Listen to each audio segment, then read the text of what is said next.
વિષ્ણુભા Tejubha Vaghela 100% blind છે. તેઓના માતા પિતાની સામાન્ય પરિસ્થિતિ છે.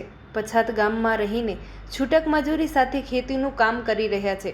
તેઓને રહેવા માટે ઘર પણ દયનીય સ્થિતિમાં છે. વિષ્ણુભા ઇન્ટરનેશનલ ફૂટબોલ ખેલાડી છે. તેઓ દેશ માટે ઘણા બધા દેશોમાં બ્લાઇન્ડ ફૂટબોલ રમી આવ્યા છે. છતાં પણ તેમની અને તેમના પરિવારની હાલત કફોડી છે. વિષ્ણુભાના માતા પિતા સિવાય 4 બહેનો અને 1 ભાઈ અને તેમના દાદા દાદી આ બધા સંયુક્ત કુટુંબમાં ગામની બહાર ખેતરમાં રહે છે. જો આ જગ્યાએ કોઈ ક્રિકેટર હોય તો ચારે બાજુથી રૂપિયાનો વરસાદ થઈ રહ્યો હોત.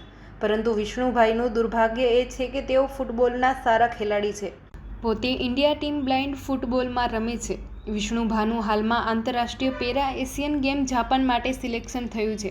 પરંતુ તેમની સમસ્યા એ છે કે તેમને રમવા માટે પૂરતી સગવડ નથી. ફૂટબોલ માટે તો પ્રથમ સારા શૂઝની જરૂર પડતી હોય છે. પરંતુ તેમની કમનસીબી જુઓ, દેશ માટે જાપાનમાં રમવા જાય છે. પરંતુ તેમને પ્રેક્ટિસ કરાવવા કોઈ હાલમાં કોચ નથી સારા શૂઝ કે નથી સેફટીના કોઈ સાધનો. અને હાલમાં તેમને અંધજન મંડળ તરફથી પ્રેક્ટિસ કરવા મેદાન બનાવી આપવામાં આવ્યું છે અને થોડી મોટી મદદ મળે છે. પરંતુ તે આ પ્લેયરો માટે પૂરતું નથી. તેમણે સારું ડાયટ, રોજે રોજ કસરત કરવાની વ્યવસ્થા સાથે સ્વિમિંગ પુલની પણ સગવડ નથી. ગવર્મેન્ટ મદદ કરે છે તે પણ તેઓ માટે પૂરતી નથી. જો આ લોકોને સારી રીતે કોચિંગ અને જરૂરી સાધનો સાથે સગવડ મળે તો તેમનામાં તાકાત છે કે દેશ માટે રમીને દેશને મેડલથી સન્માનિત કરાવે, દેશનું નામ ઊંચું કરી શકે તેમ છે. પણ આવા સારા ખેલાડીઓનું ફૂટબોલની રમત માટે ભાવિ અંધકાયમી છે. કારણ કે આ જ ખેલાડી પહેલાં પણ વિદેશની ધરતી ઉપર રમીને દેશનું ગૌરવ વધાર્યું છે. વિષ્ણુભા ગુજરાતના એકમાત્ર પ્લેયર છે કે ભારત તરફથી જાપાનમાં રમવા જવા માટે પેરા એશિયન ગેમમાં સિલેક્શન થયું છે. તેઓ ઇન્ડિયા ટીમ બ્લાઇન્ડ ફૂટબોલના સારા ખેલાડી છે.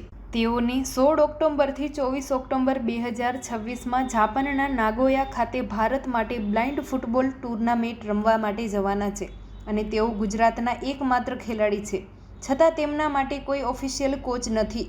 તેઓ જાતે અલગ અલગ જગ્યાથી માહિતી લઈને પ્રેક્ટિસ કરી રહ્યા છે. સાથે સાથે ગુજરાતની બ્લાઇન્ડ ગર્લ્સ અને બોયઝ ટીમને કોચિંગ પણ આપી રહ્યા છે. બંનેની ગુજરાત ટીમ છે અને સારું એવું પરફોર્મન્સ આપે છે. ઓલમોસ્ટ સેકન્ડ, થર્ડ અને ફર્સ્ટ નંબર ઉપર હંમેશા પરફોર્મન્સ આપતી હોય છે. આ લોકોને સૌના તરફથી એક જ હેલ્પની જરૂર છે. બ્લાઇન્ડ ફૂટબોલ બહુ જ ડિફિકલ્ટ ગેમ છે.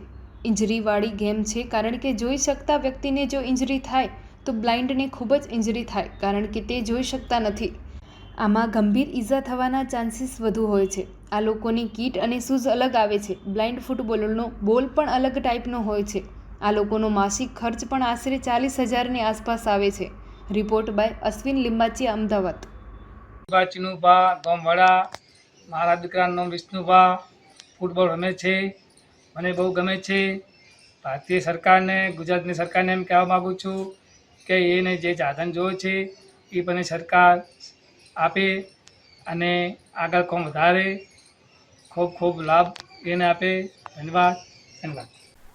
નમસ્કાર, મારું નામ વિષ્ણુભા તેજુભા વાઘેલા છે અને હું પોતે અત્યારે 100% બ્લાઇન્ડ છું. હું પોતે ઇન્ડિયા ટીમ બ્લાઇન્ડ ફૂટબોલમાં રમું છું અને પેરા એશિયન ગેમ સિલેક્શનમાં જે મારું સિલેક્ટ થયું છે ઇન્ડિયા ટીમમાં. અને અમારું જે સિલેક્શન કેમ્પ હતો જ્યારે દિલ્હીમાં 25 મેથી 27 મે સુધી થયો હતો અને એમાં ટોપ 8માં મારું નામ આવ્યું. અને અત્યારે અમે લોકો ઓગસ્ટ અને સપ્ટેમ્બર અમારી 2 મહિના પ્રેક્ટિસ થશે. આખી ઇન્ડિયા ટીમનો કેમ્પ હશે. અને એના પછી ઓક્ટોબર 16થી ઓક્ટોબર 24, 2026માં જાપાન નાગોયા ખાતે અમારી પેરા એશિયન ગેમ ટુર્નામેન્ટ થવાની છે. અને ઇન્ડિયા ટીમ બ્લાઇન્ડ ફૂટબોલમાં ગુજરાતમાંથી હું એક માત્ર સિલેક્ટ થયો છું. અને ગુજરાત ગણો કે પછી સાઉથ વેસ્ટ જે ઝોન છે એ ઝોનમાંથી એક જ માત્ર પ્લેયર સિલેક્ટ થયો છું. અને મારું ફેમિલી વિશે વાત કરું તો હું પોતે મારા ફેમિલીમાંથી હું એક જ બ્લાઇન્ડ છું. અને મારી 4 બહેનો છે, નાનો એક ભાઈ છે, મમ્મી, પપ્પા અને દાદી. મારા પપ્પા ખેતી કરે છે ગામડામાં અને મારા મમ્મી હાઉસવાઈફ છે. અને મારા દાદીને બધા ઘરે મારા પપ્પા સાથે કામનો સહયોગ આપે છે. અને બીજી વસ્તુ, અમારે જે વાત કરીએ બ્લાઇન્ડ ફૂટબોલની, તો મારી જોડે ઘણા બધા પ્લેયર છે. સમથિંગ 15-20 પ્લેયર છે બ્લાઇન્ડ ફૂટબોલના. ગુજરાત ટીમમાં હું કોચિંગ પણ કરું છું. હું પોતે સેલ્ફ શીખ્યો છું, પોતે મારી જાતે શીખ્યો છું. 2017થી મેં ચાલુ કર્યું હતું બ્લાઇન્ડ ફૂટબોલનું. અને મારો પ્રોપર જે ઓફિશિયલ કોચ છે જોઈએ છે નહીં મારી પાસે. અને આજ સુધી મેં જાતે સેલ્ફ અલગ અલગ જગ્યાથી માહિતી લઈ અને હું પ્રેક્ટિસ કરી. અને પછી 2021થી મેં સાથે સાથે સેલ્ફ કોચિંગ પણ ચાલુ કર્યું, કારણ કે મારા માટે એક બ્લાઇન્ડ માટે ડિફિકલ્ટ હતું, પણ છતાંય મેં ચાલુ કર્યું અને અત્યારે ગર્લ્સ અને બોયઝ બંનેની ગુજરાત ટીમ છે અને સારું એવું પરફોર્મન્સ આપે છે. ઓલમોસ્ટ સેકન્ડ, થર્ડ અને ફર્સ્ટ નંબર ઉપર હંમેશા પરફોર્મન્સ આપતી હોય છે ટીમ, નેશનલમાં પણ. અને અમારે જે આપ સૌના તરફથી એક જે હેલ્પની જરૂર છે, બ્લાઇન્ડ ફૂટબોલમાં બહુ ડિફિકલ્ટ ગેમ છે, ઇન્જરીવાળી ગેમ છે, કારણ કે સાઇટેડ વ્યક્તિને જો એટલી બધી ઇન્જરી થાય તો બ્લાઇન્ડને બહુ જ ઇન્જરી થાય.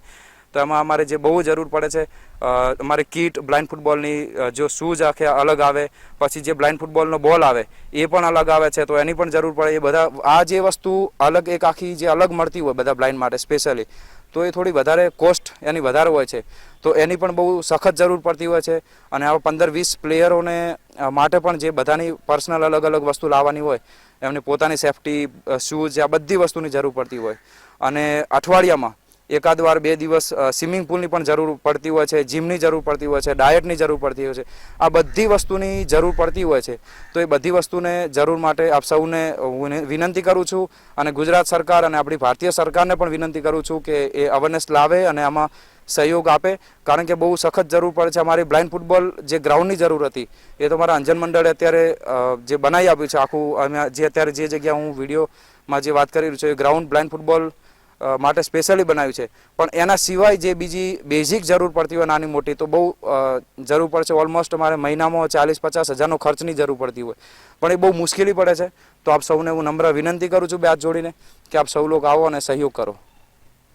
જે મેં વાત કરી જે ખર્ચા બાબતે, તો મહિનામાં અમારે લગભગ 40,000 થી 50,000 ખર્ચો થતો હોય છે, જે અમે લોકો જાતે અફોર્ડ નથી કરી શકતા, કારણ કે બ્લાઇન્ડ વ્યક્તિ ઓલમોસ્ટ બહુ સારી કન્ડિશનમાંથી નથી આવતા. તો સરકાર જે અમને પ્રાઇમરી સગવડ આપે છે અમુક વસ્તુની, પણ જે વધારે બેઝિક, જે પર્સનલી વારંવાર જે રોજિંદા વસ્તુની જે જરૂર પડતી હોય ગેમની અંદર, ગ્રાઉન્ડની અંદર, તો એ અમે અફોર્ડ નથી કરી શકતા, અને એ બહુ અમારા માટે વધારે કોસ્ટ છે. તો જે બીજી આ જે વસ્તુ છે એ આપ સૌને વિનંતી કરું છું કે જો એ સરકાર પ્રાઇમરી સગવડ કરે છે, તો એના સિવાય પણ જે બીજી જે જરૂર છે એ તમે લોકો આપ સૌ જેટલા પણ જ્યાં સુધી વિડીયો પહોંચે બધાને વિનંતી કરું છું કે આ જે વસ્તુની જરૂર પડે તો આપ સૌ પણ આગળ આવો અને સપોર્ટ કરો, કારણ કે જો આપનો સહયોગ હશે અને આપનો સપોર્ટ હશે તો 100% જેવો બ્લાઇન્ડ ફૂટબોલ કે પછી પેરા જે ગેમ છે એશિયન ગેમમાં કે ઘણી બધી જે અલગ અલગ ગેમો છે એમાં જે પરફોર્મન્સ આપી રહ્યા છે અત્યારે, એના કરતાં પણ વધારે આવશે, એના કરતાં પણ પરફોર્મન્સ સારું વધારે આવશે, અને એવોર્ડ આવશે, મેડલ આવશે, અને આપણા ભારતનું નામ અને આપણા ગુજરાતનું નામ પણ રોશન થશે. નમસ્તે, મારું નામ મહેન્દ્રસિંહ ઝાલા છે. હું અહીંયા અંધજન મંડળમાં છેલ્લા 14 વર્ષથી જોબ કરું છું, અને આપણે જે જગ્યાએ ઊભા છીએ એ રિસન્ટલી હમણાં નવું જ ફૂટબોલ ગ્રાઉન્ડ બનાવ્યું છે, જેનો ખર્ચો અંધજન મંડળે ઉપાડ્યો છે. અને આજે પણ પ્લેયરો છે જે બ્લાઇન્ડ ફૂટબોલ રમે છે, અને એમની મહેનત દિવસમાં 8 થી 10 કલાકની મહેનત છે. બધા પ્લેયરો ખૂબ સરસ મહેનત કરે છે, અને જો સરકાર અને લોકો તરફથી સારો પ્રતિસાદ મળે અને એમની જે બેઝિક જરૂરિયાત વિષ્ણુભાઈએ જણાવી એવી રીતના ખાલી એક જ વાત કરું તો એમના જે શૂઝ છે એ બહુ કોસ્ટલી છે, જે 6 થી 8 હજારની આસપાસ આવે છે.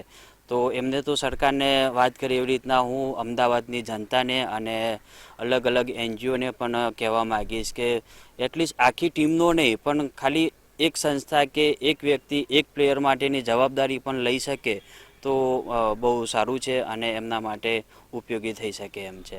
નેક્સ્ટ 2026માં જે પેરા એશિયન ગેમ જાપાનમાં થઈ રહી છે, એમાં ગુજરાતમાંથી ખાલી એક જ પ્લેયર સિલેક્ટ થયા છે, વિષ્ણુભાઈ.